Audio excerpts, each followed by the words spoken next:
حضرت جنید بغدادی رحمۃ اللہ علیہ کا عجیب قصہ۔ حضرت جنید بغدادی رحمۃ اللہ علیہ کے زمانہ کا مشہور چور ابن سابات آپ کی محبت و شفقت کی بدولت آپ کے مریدین میں داخل ہوا۔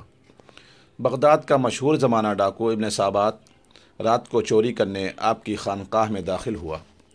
آپ نے خود اس کے ساتھ مال اٹھوا کر شہر سے دور پہنچوایا۔ قدم قدم پر کڑی کسیلی گستاخانہ باتیں برداشت کیں، واپسی پر اس سے نہایت معذرت کر کے رخصت ہوئے۔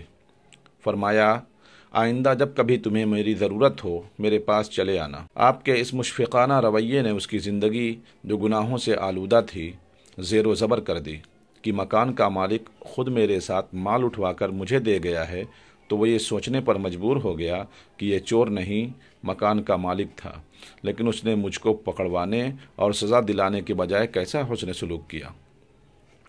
سارا دن اسی سوچ و فکر میں گزرا۔ بالآخر شام کو وہ اسی جگہ پہنچا جہاں گزشتہ رات چوری کے لیے آیا تھا۔ مکان کے قریب کسی سے معلوم کیا کہ اس مکان میں کون سا تاجر رہتا ہے۔ اسے بتایا گیا یہاں تو شیخ جنید بغدادی رحمۃ اللہ علیہ رہتے ہیں۔ ابن سابات اندر داخل ہوا، دیکھا سامنے وہی مکان مالک بیٹھا ہے اور 30-40 آدمی سامنے بیٹھے ہیں۔ عشاء کی اذان پر سب لوگ کھڑے ہو گئے، شیخ بھی اٹھے۔ جو ہی دروازے سے قدم باہر رکھا تو زمانہ کا نامور ڈاکو ابن سابات بے تابانہ آپ کے قدموں میں گر کر زار و قطار رونے لگا۔ اس واقعہ کے کچھ عرصہ بعد شیخ احمد ابن سابات کا شمار آپ کے مریدین میں ہونے لگا۔ ابن سابات نے وہ راہ لمحوں میں طے کر لی جو دوسرے برسوں میں بھی طے نہیں کر سکے۔